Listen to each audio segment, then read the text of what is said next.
Good morning. Before you get too comfortable, I hope you brought your running shoes, maybe a change of clothes, having an object. Listen, we're all going out for a run. Nobody's with me. I see some of you are thinking, this series we're in is called I Could Do That.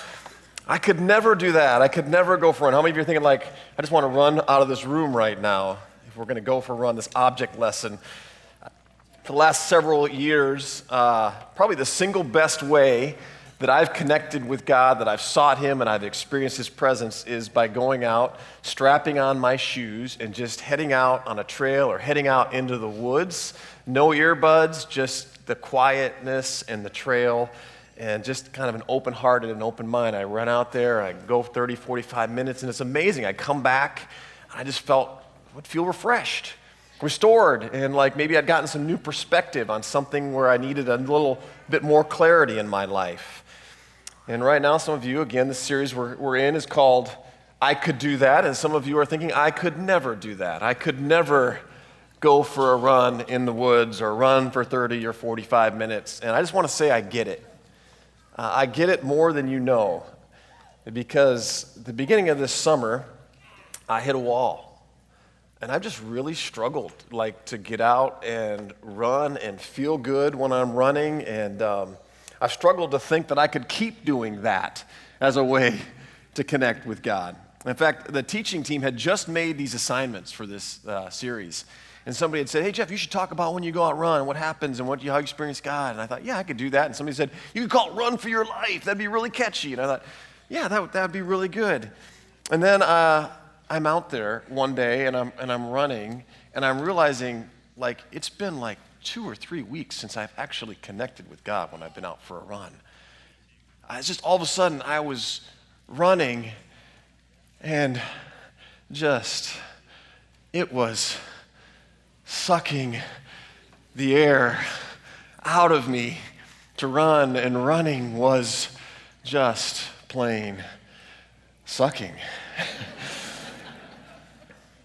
And I was actually on a sidewalk, and I know when I realized that I just hadn't asked God at all to be with me on a run. In fact, I hadn't whispered a word to Him. I was running down the street one evening, down on Main Street on the sidewalk, and I was just thinking, I'd gotten a few blocks in, I just wanted to turn around, but I'd made it 3 miles, and I'm on my way home, and I'm just thinking, I just got to get home. This just stinks.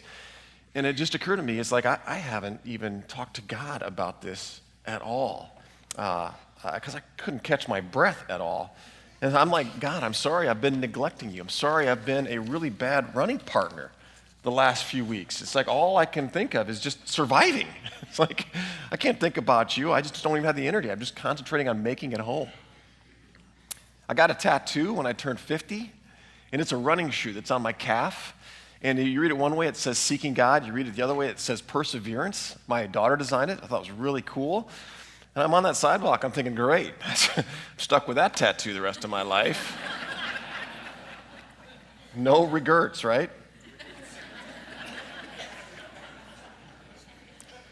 I think sometimes we tend to think of these things that we could do that we're talking about in the series, spiritual practices, things that can connect us with God, as things that we have to do or things that we have to keep doing forever, right? And they sound like maybe they're intriguing at first, or they sound like, oh, I'd love to at least experience the benefits of what this person's done. I'd love to have that runner's high, or I'd love to experience the benefits that they claim to offer. But then we stop and think about it. We think, that's a whole lot of work. And it seems like maybe it takes a little bit of expertise to be able to do some of these things in order to make them work. And then there's no guarantee, even if we do them, that we're going to experience those same benefits. And we start to kind of dread these spiritual things, these practices. And maybe we get bored, or maybe we even start to hate them. It's really, Alice, do I have to, just throw my phone away? Do I have to break up with my phone, really? Jeff, do we have to go for a run? Read the Bible, journal, meditate. These all seem like things that other people do. People maybe who are more spiritual or more religious than me.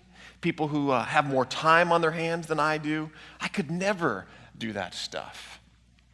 right? I'm just not spiritual enough. Maybe we even try something for a while and it seems to work, but it never lasts. And so we end up running for our life away from these things. And I just want to say to you this morning, if that's you, or it's sometimes you, or you feel this way, I want to encourage you that God actually invites you to run for your life, not away from something hard, but to something really, really good, namely to Him. And He has wired you to run to Him for your life in ways that can be really, really enjoyable for you. I want you to think about this. All right, Jesus promises us life to the full. That's a gift that He wants to give to us. It's not something that we can earn. Katie was just praying, we can't earn His presence. We can't earn His grace. And Paul taught this over and over in the letters that he wrote. He said, this is not something that you can get through effort. In fact, the author of the Message interprets one of Paul's passages to the Romans this way. Listen to this. He says, can you imagine the breathtaking recovery life makes, sovereign life, in those who grasp with both hands this wildly extravagant life gift, this grand setting everything right that one man, Jesus Christ, provides? Paul says, look, Jesus is offering us a wildly extravagant gift of life. It brings breathtaking recovery and results. And we'd be foolish not to grasp, not to grab hold of it with both of our hands. Right? It's both a gift that we receive and it's something that we grab hold of. Hold tightly with both hands. Gifts can't be earned. But that doesn't mean that there's nothing for us to do. Doesn't mean we just sit around and, maybe one day Jesus is going to come along and He's going to pour this grace on me. He's going to transform me. I'll just wait my turn. No, there are things that we can actually do to grab hold of this life gift that Jesus promises to us. Richard Foster wrote a great book. It's called Celebration of Discipline. And he talks about it this way. He says, picture this ridge, and it's got steep drop-offs on both sides. And on the one side is this steep drop-off where everything depends on your effort. It's all up to you. Faith is all about what you put into it. And getting God's grace is all about you earning it. And if you get too close to that edge, you're going to fall off and die because it's a sharp drop-off. On the other side, right, is this drop-off where there's no effort. I don't have to do anything. God just does it all. And if I just don't do anything, God's just going to take care. And if I get too close to that side, it's steep. I fall off and I die.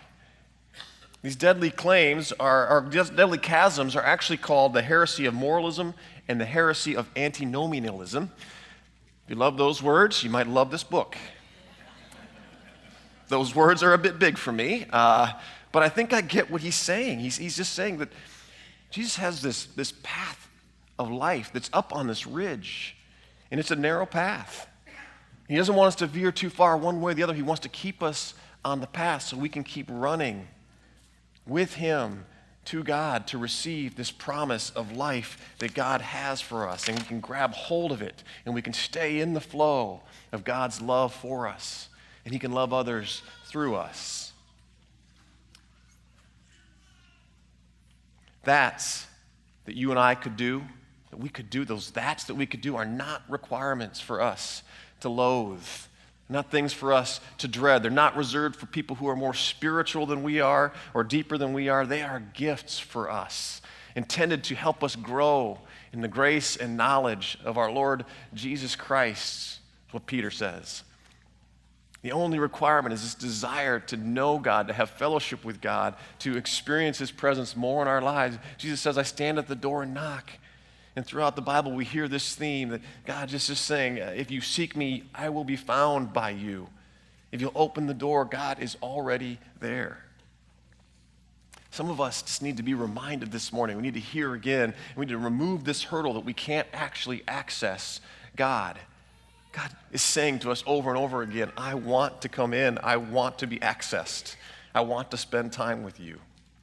Some of us just need some practical instruction on how to do that. How do we open this door so that we can spend time with Jesus? And that's really what we're doing in this series. I could do that. I'm talking about some ways that we can open this door to God's presence.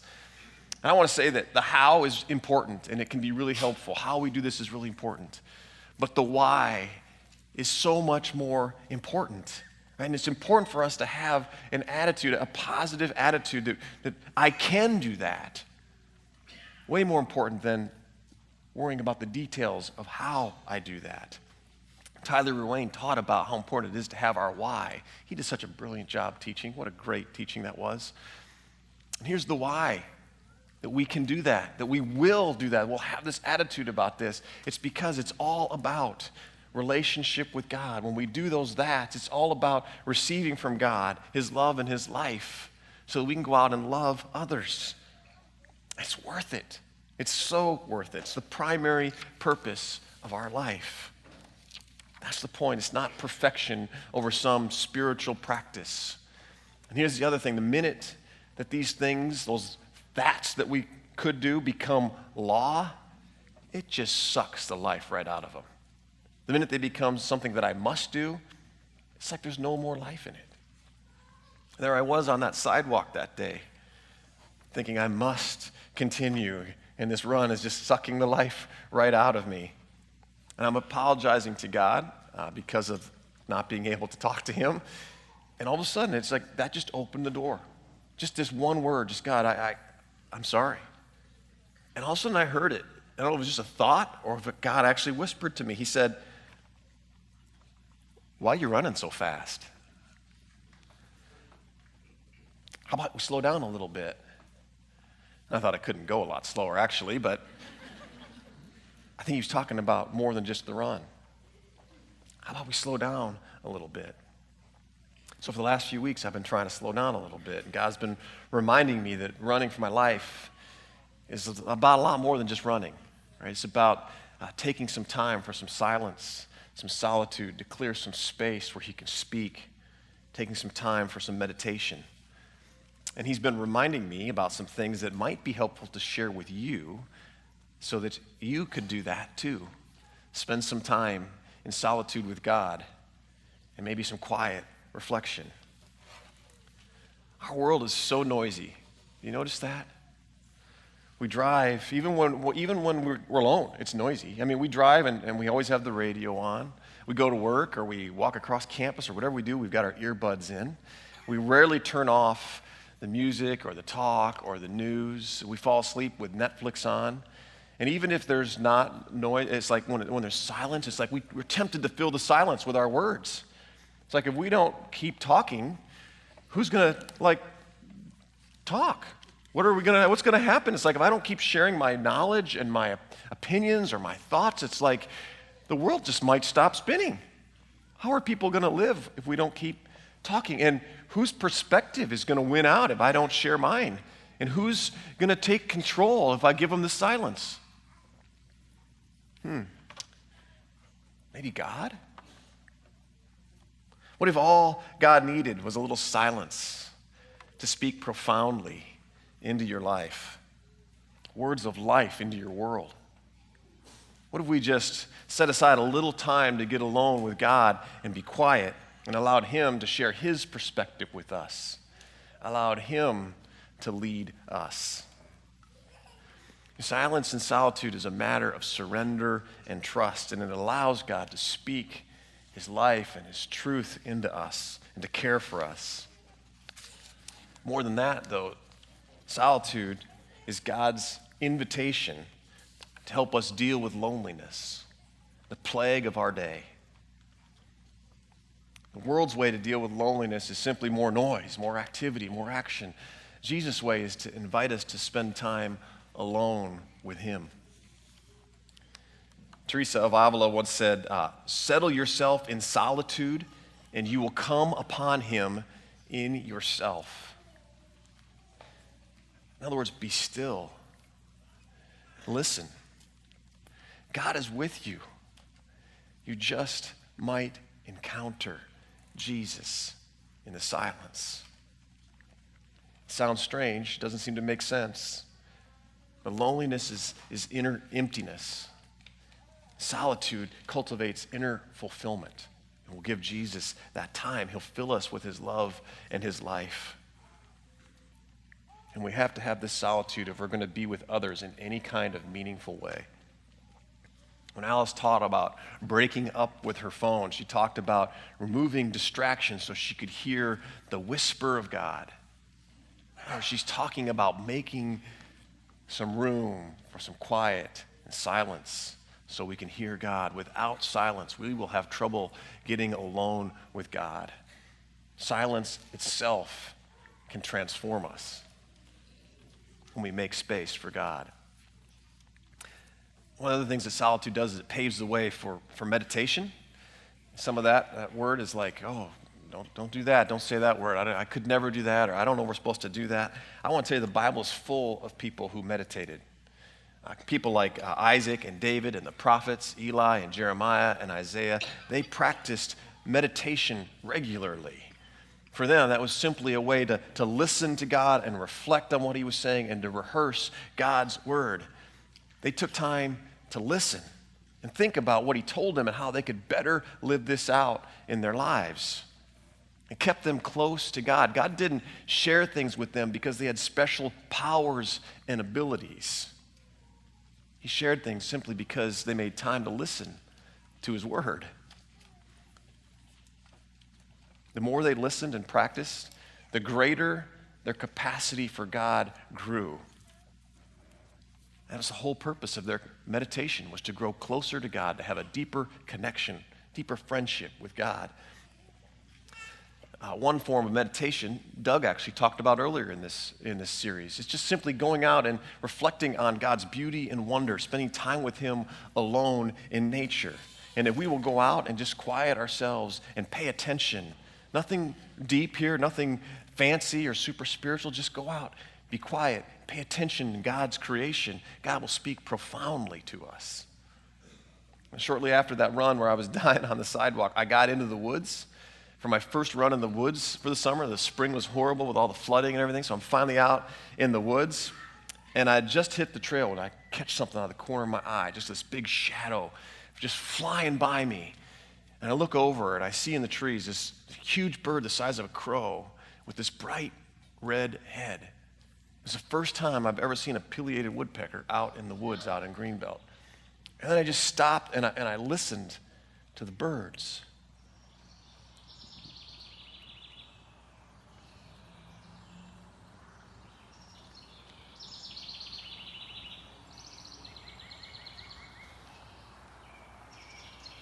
There's so much peace in the woods.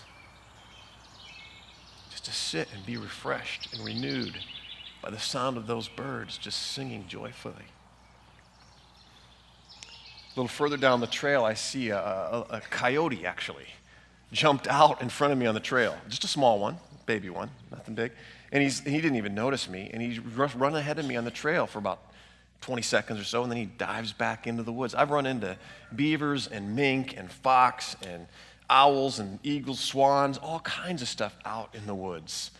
Any outdoorsmen or outdoors women here? Ever just been blown away about how big God is when you're out in the woods, or feel really small in God's presence out there?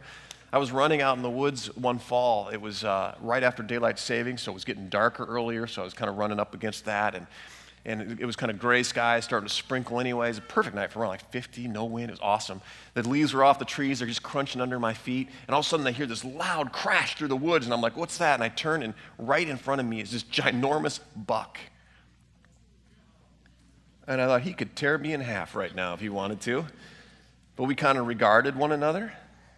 And I don't know if it was him asking me or me asking him, but we decided to run together a little bit down the trail. He was a little bit faster than me.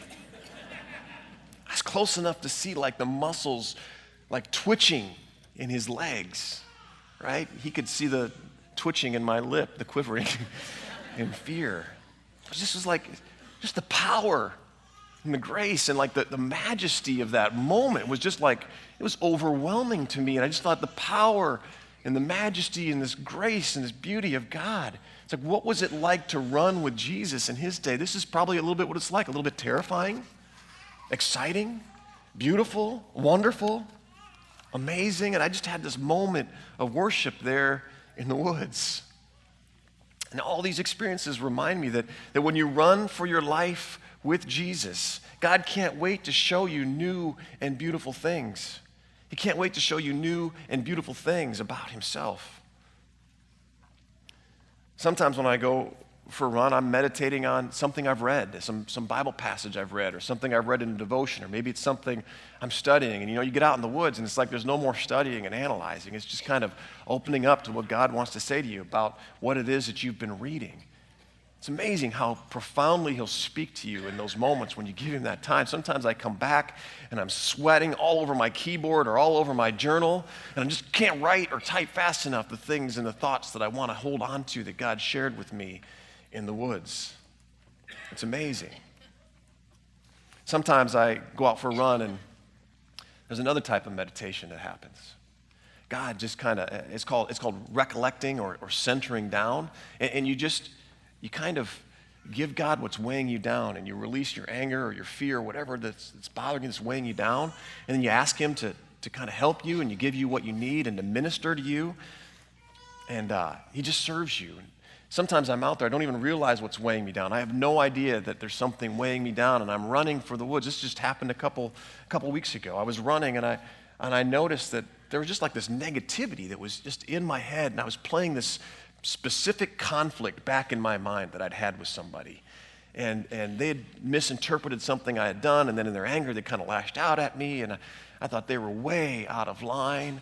And so I'm just going over and over in my mind ways I could confront this person, set them straight. And it's quiet out there, but there was no silence, right? There's all these words just going around in my mind, and they weren't all good words. And that went on for a while, and all of a sudden, I felt like God just broke into that all of a sudden and just said, what in the world are you doing? Why are you wasting all your time and energy on this? I could actually help you if you want, but you're going to have to let go of this. And right there, he just asked me to just give it to him.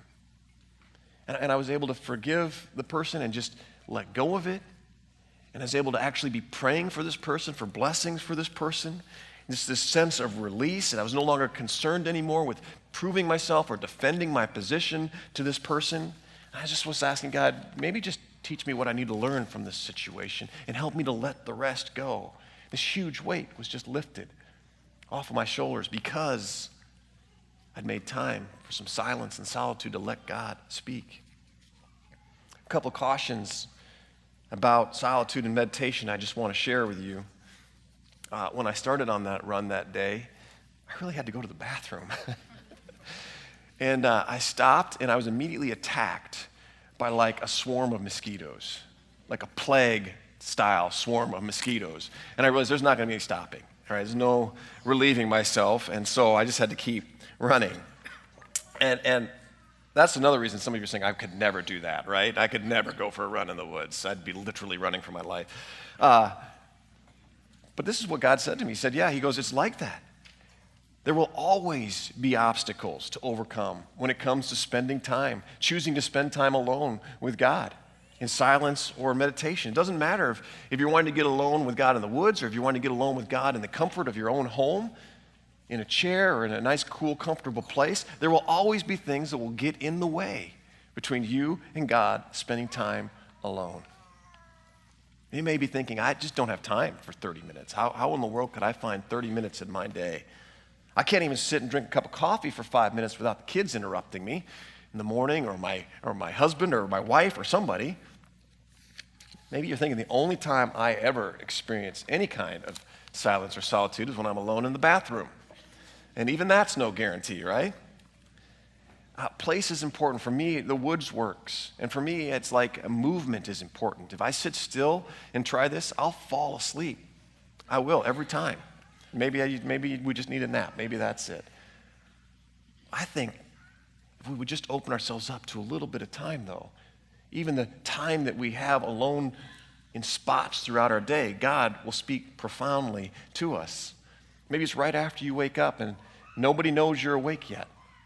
Or maybe you're the first one awake. Or maybe it's right after you drop off the kids and you've got a little bit of time before you get home or get to work. Maybe you simply are driving, you see a beautiful sunset or a landscape. Just a moment. God can use these times in powerful ways. Perseverance, I believe, is our friend. The author of Hebrews says, let us throw off everything that hinders and the sin that so easily entangles, and let us run with perseverance the race marked out for us. Let us find that path on that ridge and run with Jesus for our lives. Run to Jesus. For the joy set before him, Jesus endured the cross. He persevered, and he sat down at the right hand of the throne of God. We too can sit in God's presence. This isn't about a transaction. Sometimes like it doesn't work. We don't hear anything from God when we're in solitude. This isn't about a transaction. This is about interacting with God. That's the last thing I want to remind you about. This is about an interaction. Brennan Manning, one of my favorite authors, he was famous for taking weeks-long retreats throughout the year to just have solitude with God. And one time a guy asked him, he said, well, aren't you afraid on these retreats that God's not going to show up sometime? And he kind of laughed. He said, I never really thought about it that way. He said, I just figured God likes it when I show up. God likes it when we show up. He's standing at the door knocking. He's wanting us to open the doors so he can come in, so we can spend some time with him, and he can speak words of grace and words of life over our lives. Doug talked about the funeral we had in here yesterday.